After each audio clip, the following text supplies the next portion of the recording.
Paper 184. Before the Sanhedrin Court.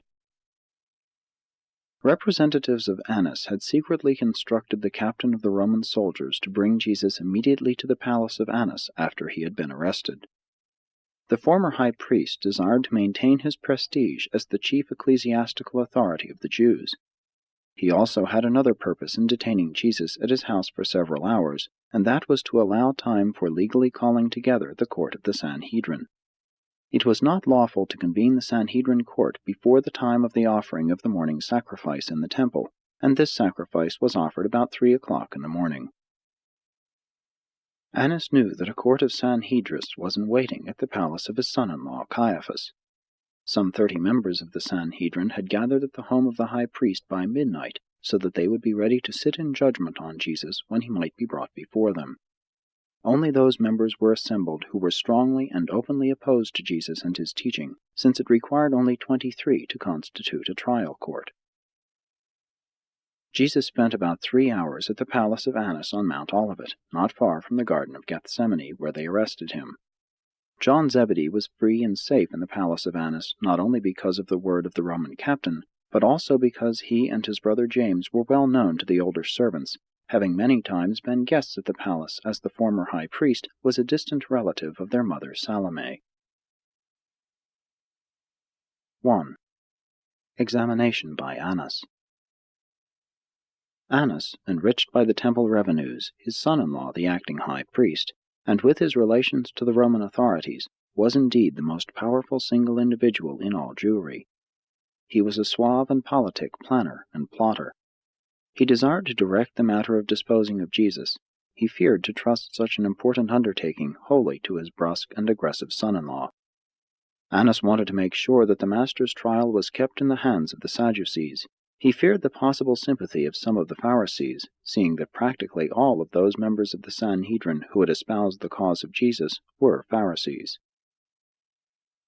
Annas had not seen Jesus for several years, not since the time when the Master called at his house and immediately left upon observing his coldness and reserve in receiving him. Annas had thought to presume on this early acquaintance and thereby attempt to persuade Jesus to abandon his claims and leave Palestine. He was reluctant to participate in the murder of a good man, and had reasoned that Jesus might choose to leave the country rather than to suffer death. But when Annas stood before the stalwart and determined Galilean, he knew at once that it would be useless to make such proposals. Jesus was even more majestic and well-poised than Annas remembered him. When Jesus was young, Annas had taken a great interest in him, but now his revenues were threatened by what Jesus had so recently done in driving the money-changers and other commercial traders out of the temple. This act had aroused the enmity of the former high priest far more than had Jesus' teachings. Annas entered his spacious audience chamber, seated himself in a large chair, and commanded that Jesus be brought before him. After a few moments spent in silently surveying the Master, he said, "You realize that something must be done about your teaching, since you are disturbing the peace and order of our country." As Annas looked inquiringly at Jesus, the Master looked full into his eyes, but made no reply. Again Annas spoke, "What are the names of your disciples, besides Simon Zelotes the agitator?" Again Jesus looked down upon him, but he did not answer. Annas was considerably disturbed by Jesus' refusal to answer his questions, so much so that he said to him, "Do you have no care as to whether I am friendly to you or not? Do you have no regard for the power I have in determining the issues of your coming trial?" When Jesus heard this, he said, "Annas, you know that you could have no power over me unless it were permitted by my Father. Some would destroy the Son of Man because they are ignorant, they know no better. But you, friend, know what you are doing. How can you, therefore, reject the light of God?" The kindly manner in which Jesus spoke to Annas almost bewildered him, but he had already determined in his mind that Jesus must either leave Palestine or die. So he summoned up his courage and asked, "Just what is it you are trying to teach the people? What do you claim to be?" Jesus answered, "You know full well that I have spoken openly to the world. I have taught in the synagogues and many times in the temple, where all the Jews and many of the Gentiles have heard me. In secret I have spoken nothing. Why, then, do you ask me about my teaching? Why do you not summon those who have heard me and inquire of them? Behold, all Jerusalem has heard that which I have spoken, even if you have not yourself heard these teachings. But before Annas could make reply, the chief steward of the palace, who was standing near, struck Jesus in the face with his hand, saying, How dare you answer the high priest with such words? Annas spoke no words of rebuke to his steward, but Jesus addressed him, saying, My friend, if I have spoken evil, bear witness against the evil. But if I have spoken the truth, why then should you smite me? Although Annas regretted that his steward had struck Jesus, he was too proud to take notice of the matter. In his confusion he went into another room, leaving Jesus alone with the household attendants and the temple guards for almost an hour. When he returned, going up to the master's side, he said, Do you claim to be the Messiah, the deliverer of Israel? Said Jesus, Annas, you have known me from the times of my youth. You know that I claim to be nothing except that which my Father has appointed, and that I have been sent to all men, Gentile as well as Jew. Then said Annas, I have been told that you have claimed to be the Messiah. Is that true? Jesus looked upon Annas, but only replied, So you have said. About this time messengers arrived from the palace of Caiaphas to inquire what time Jesus would be brought before the court of the Sanhedrin. And since it was nearing the break of day, Annas thought best to send Jesus bound and in the custody of the temple guards to Caiaphas. He himself followed after them shortly. 2. Peter in the courtyard.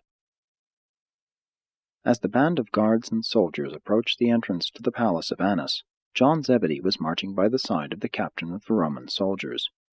Judas had dropped some distance behind, and Simon Peter followed afar off. After John had entered the palace courtyard with Jesus and the guards, Judas came up to the gate, but, seeing Jesus and John, went on over to the home of Caiaphas, where he knew the real trial of the Master would later take place. Soon after Judas had left, Simon Peter arrived, and as he stood before the gate, John saw him just as they were about to take Jesus into the palace. The portress who kept the gate knew John, and when he spoke to her, requesting that she let Peter in, she gladly assented. Peter, upon entering the courtyard, went over to the charcoal fire and sought to warm himself, for the night was chilly. He felt very much out of place here among the enemies of Jesus, and indeed he was out of place. The Master had not instructed him to keep near at hand, as he had admonished John. Peter belonged with the other apostles, who had been specifically warned not to endanger their lives during these times of the trial and crucifixion of their Master. Peter threw away his sword shortly before he came up to the palace gate, so that he entered the courtyard of Annas unarmed. His mind was in a whirl of confusion. He could scarcely realize that Jesus had been arrested. He could not grasp the reality of the situation, that he was here in the courtyard of Annas, warming himself beside the servants of the high priest. He wondered what the other apostles were doing, and, in turning over in his mind as to how John came to be admitted to the palace, concluded that it was because he was known to the servants, since he had bidden the gatekeeper admit him. Shortly after the portress let Peter in, and while he was warming himself by the fire, she went over to him and mischievously said, Are you not also one of this man's disciples? Now Peter should not have been surprised at this recognition, for it was John who had requested that the girl let him pass through the palace gates. But he was in such a tense, nervous state that this identification as a disciple threw him off his balance, and with only one thought uppermost in his mind, the thought of escaping with his life, he promptly answered the maid's question by saying, I am not. Very soon another servant came up to Peter and asked, Did I not see you in the garden when they arrested this fellow? Are you not also one of his followers? Peter was now thoroughly alarmed. He saw no way of safely escaping from these accusers, so he vehemently denied all connection with Jesus, saying, I know not this man, neither am I one of his followers. About this time the portress of the gate drew Peter to one side and said, I am sure you are a disciple of this Jesus, not only because one of his followers bade me let you in the courtyard, but my sister here has seen you in the temple with this man. Why do you deny this? When Peter heard the maid accuse him, he denied all knowledge of Jesus with much cursing and swearing, again saying, I am not this man's follower. I do not even know him. I never heard of him before. Peter left the fireside for a time while he walked about the courtyard. He would have liked to have escaped, but he feared to attract attention to himself. Getting cold, he returned to the fireside, And one of the men standing near him said, "Surely you are one of this man's disciples. This Jesus is a Galilean, and your speech betrays you, for you also speak as a Galilean." And again Peter denied all connection with his master. Peter was so perturbed that he sought to escape contact with his accusers by going away from the fire and remaining by himself on the porch. After more than an hour of this isolation, the gatekeeper and her sister chanced to meet him, and both of them again teasingly charged him with being a follower of Jesus. And again he denied the accusation. Just as he had once more denied all connection with Jesus, the cock crowed, and Peter remembered the words of warning spoken to him by his master earlier that same night. As he stood there, heavy of heart and crushed with the sense of guilt, the palace doors opened, and the guards led Jesus past on the way to Caiaphas. As the master passed Peter, he saw, by the light of the torches, the look of despair on the face of his former self-confident and superficially brave apostle, and he turned and looked upon Peter. Peter never forgot that look as long as he lived. It was such a glance of commingled pity and love as mortal man had never beheld in the face of the Master. After Jesus and the guards passed out of the palace gates, Peter followed them, but only for a short distance. He could not go farther. He sat down by the side of the road and wept bitterly. And when he had shed these tears of agony, he turned his steps back toward the camp, hoping to find his brother Andrew. On arriving at the camp, he found only David Zebedee, who sent a messenger to direct him to where his brother had gone to hide in Jerusalem. Peter's entire experience occurred in the courtyard of the palace of Annas on Mount Olivet. He did not follow Jesus to the palace of the high priest, Caiaphas. That Peter was brought to the realization that he had repeatedly denied his master by the crowing of a cock indicates that this all occurred outside of Jerusalem, since it was against the law to keep poultry within the city proper. Until the crowing of the cock brought Peter to his better senses, he had only thought, as he walked up and down the porch to keep warm, how cleverly he had eluded the accusations of the servants, and how he had frustrated their purpose to identify him with Jesus. For the time being, he had only considered that these servants had no moral or legal right thus to question him, and he really congratulated himself over the manner in which he thought he had avoided being identified, and possibly subjected to arrest and imprisonment. Not until the cock crowed did it occur to Peter that he had denied his master. Not until Jesus looked upon him did he realize that he had failed to live up to his privileges as an ambassador of the kingdom. Having taken the first step along the path of compromise and least resistance, there was nothing apparent to Peter but to go on with the course of conduct decided upon. It requires a great and noble character, having started out wrong, to turn about and go right. All too often one's own mind tends to justify continuance in the path of error when once it is entered upon. Peter never fully believed that he could be forgiven until he met his Master after the resurrection and saw that he was received just as before the experiences of this tragic night of the denials. 3. Before the court of Sanhedrists. It was about 3:30 this Friday morning when the chief priest, Caiaphas, called the Sanhedrist court of inquiry to order and asked that Jesus be brought before them for his formal trial. On 3 previous occasions, the Sanhedrin, by a large majority vote, had decreed the death of Jesus, had decided that he was worthy of death on informal charges of law-breaking, blasphemy, and flouting the traditions of the fathers of Israel. This was not a regularly called meeting of the Sanhedrin, and was not held in the usual place, the chamber of hewn stone in the temple. This was a special trial court of some 30 Sanhedrists, and was convened in the palace of the high priest. John Zebedee was present with Jesus throughout this so-called trial.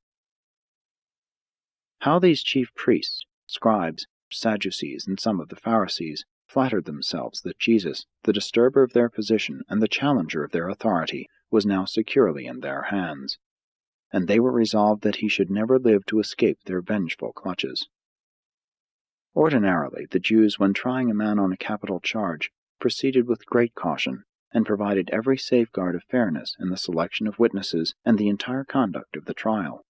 But on this occasion, Caiaphas was more of a prosecutor than an unbiased judge. Jesus appeared before this court, clothed in his usual garments, and with his hands bound together behind his back. the entire court was startled and somewhat confused by his majestic appearance. Never had they gazed upon such a prisoner, nor witnessed such composure in a man on trial for his life. The Jewish law required that at least 2 witnesses must agree upon any point before a charge could be laid against the prisoner. Judas could not be used as a witness against Jesus, because the Jewish law specifically forbade the testimony of a traitor. More than a score of false witnesses were on hand to testify against Jesus, but their testimony was so contradictory and so evidently trumped up that the Sanhedrists themselves were very much ashamed of the performance. Jesus stood there, looking down benignly upon these perjurers, and his very countenance disconcerted the lying witnesses. Throughout all this false testimony, the Master never said a word. He made no reply to their many false accusations. The first time any 2 of their witnesses approached even the semblance of an agreement was when 2 men testified that they had heard Jesus say in the course of one of his temple discourses that he would destroy this temple made with hands, and in 3 days make another temple without hands. That was not exactly what Jesus said, regardless of the fact that he pointed to his own body when he made the remark referred to. Although the high priest shouted at Jesus, "Do you not answer any of these charges?" Jesus opened not his mouth. He stood there in silence while all of these false witnesses gave their testimony. Hatred, fanaticism, and unscrupulous exaggeration so characterized the words of these perjurers that their testimony fell in its own entanglements. The very best refutation of their false accusations was the Master's calm and majestic silence. Shortly after the beginning of the testimony of the false witnesses, Annas arrived and took his seat beside Caiaphas. Annas now arose and argued that this threat of Jesus to destroy the temple was sufficient to warrant 3 charges against him. 1. That he was a dangerous traducer of the people. That he taught them impossible things and otherwise deceived them. 2. That he was a fanatical revolutionist, in that he advocated laying violent hands on the sacred temple, else how could he destroy it? 3. That he taught magic, inasmuch as he promised to build a new temple, and that without hands. Already had the full Sanhedrin agreed that Jesus was guilty of death-deserving transgressions of the Jewish laws, but they were now more concerned with developing charges regarding his conduct and teachings which would justify Pilate in pronouncing the death sentence upon their prisoner. They knew that they must secure the consent of the Roman governor before Jesus could legally be put to death, and Annas was minded to proceed along the line of making it appear that Jesus was a dangerous teacher to be abroad among the people. But Caiaphas could not longer endure the sight of the Master standing there in perfect composure and unbroken silence. He thought he knew at least one way in which the prisoner might be induced to speak. Accordingly, he rushed over to the side of Jesus and, shaking his accusing finger in the Master's face, said, "I adjure you, in the name of the living God, that you tell us whether you are the Deliverer, the Son of God." Jesus answered Caiaphas, "I am. Soon I go to the Father, and presently shall the Son of Man be clothed with power, and once more reign over the hosts of heaven." When the high priest heard Jesus utter these words, he was exceedingly angry, and rending his outer garments, he exclaimed, "What further need have we of witnesses? Behold, now have you all heard this man's blasphemy. What do you now think should be done with this lawbreaker and blasphemer?" And they all answered in unison, "He is worthy of death. Let him be crucified." Jesus manifested no interest in any question asked him when before Annas or the Sanhedrists, except the one question relative to his bestowal mission. When asked if he were the Son of God, he instantly and unequivocally answered in the affirmative. Annas desired that the trial proceed further, and that charges of a definite nature regarding Jesus' relation to the Roman law and Roman institutions be formulated for subsequent presentation to Pilate. The councilors were anxious to carry these matters to a speedy termination, not only because it was the preparation day for the Passover, and no secular work should be done after noon, but also because they feared Pilate might any time return to the Roman capital of Judea, Caesarea, since he was in Jerusalem only for the Passover celebration. But Annas did not succeed in keeping control of the court. After Jesus had so unexpectedly answered Caiaphas, the high priest stepped forward and smote him in the face with his hand. Annas was truly shocked as the other members of the court, in passing out of the room, spit in Jesus' face, and many of them mockingly slapped him with the palms of their hands. And thus, in disorder and with such unheard-of confusion, this first session of the Sanhedrist trial of Jesus ended at 4:30. 30 prejudiced and tradition-blinded false judges, with their false witnesses, are presuming to sit in judgment on the righteous Creator of a universe. And these impassioned accusers are exasperated by the majestic silence and superb bearing of this God-man. His silence is terrible to endure, his speech is fearlessly defiant. He is unmoved by their threats and undaunted by their assaults. Man sits in judgment on God, but even then he loves them and would save them if he could.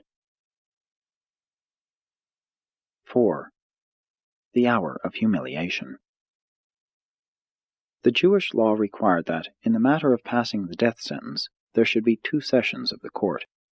This second session was to be held on the day following the first, and the intervening time was to be spent in fasting and mourning by the members of the court. But these men could not await the next day for the confirmation of their decision that Jesus must die. They waited only 1 hour. In the meantime, Jesus was left in the audience chamber in the custody of the temple guards, who, with the servants of the high priest, amused themselves by heaping every sort of indignity upon the Son of Man. They mocked him, spit upon him, and cruelly buffeted him.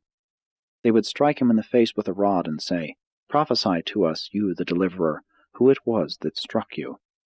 And thus they went on for 1 full hour, reviling and mistreating this unresisting man of Galilee. During this tragic hour of suffering and mock trials before the ignorant and unfeeling guards and servants, John Zebedee waited in lonely terror in an adjoining room. When these abuses first started, Jesus indicated to John, by a nod of his head, that he should retire. The Master well knew that, if he permitted his apostle to remain in the room to witness these indignities, John's resentment would be so aroused as to produce such an outbreak of protesting indignation as would probably result in his death. Throughout this awful hour, Jesus uttered no word.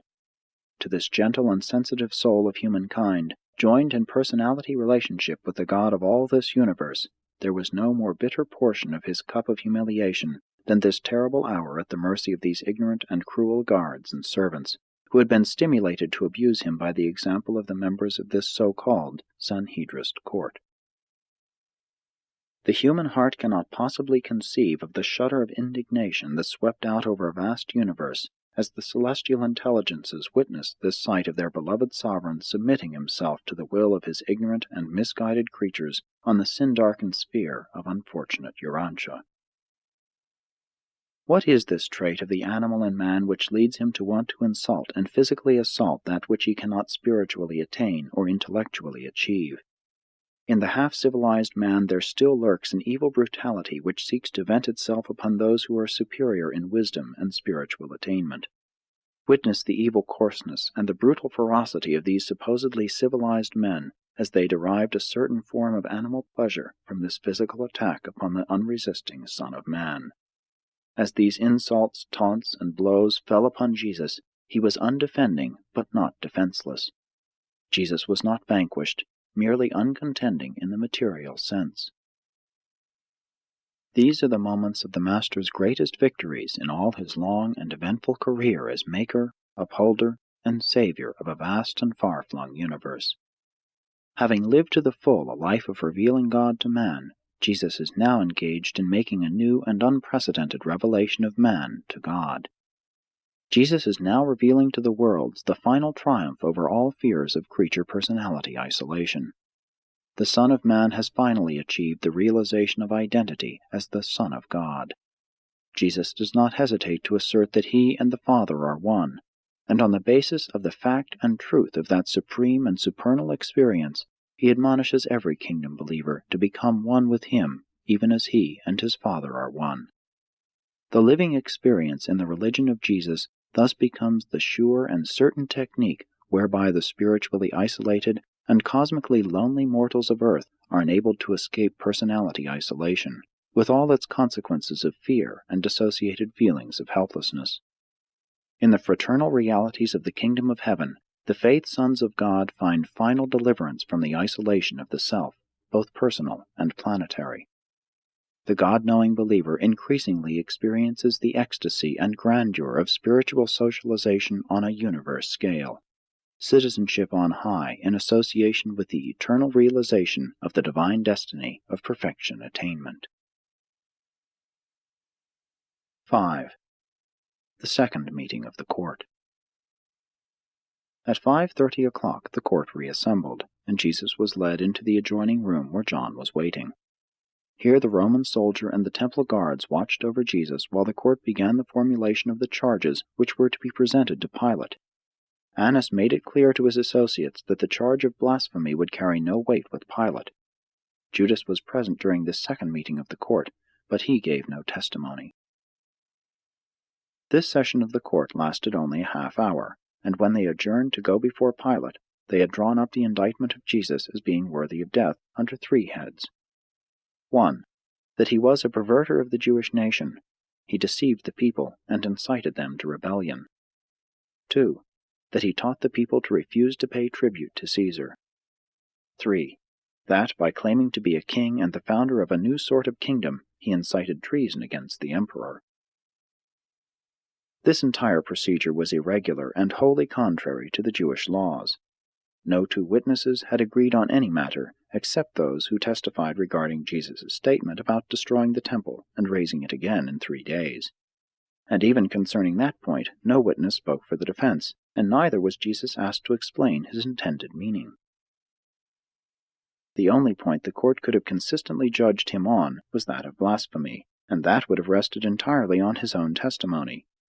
Even concerning blasphemy, they failed to cast a formal ballot for the death sentence. And now they presumed to formulate 3 charges, with which to go before Pilate, on which no witnesses had been heard, and which were agreed upon while the accused prisoner was absent. When this was done, 3 of the Pharisees took their leave. They wanted to see Jesus destroyed, but they would not formulate charges against him without witnesses, and in his absence. Jesus did not again appear before the Sanhedrist court. They did not want again to look upon his face as they sat in judgment upon his innocent life. Jesus did not know, as a man, of their formal charges until he heard them recited by Pilate. While Jesus was in the room with John and the guards, and while the court was in its second session, some of the women about the high priest's palace, together with their friends, came to look upon the strange prisoner, and one of them asked him, "Are you the Messiah, the Son of God?" And Jesus answered, "If I tell you, you will not believe me, and if I ask you, you will not answer." At 6 o'clock that morning, Jesus was led forth from the home of Caiaphas to appear before Pilate for confirmation of the sentence of death which the Sanhedrist court had so unjustly and irregularly decreed.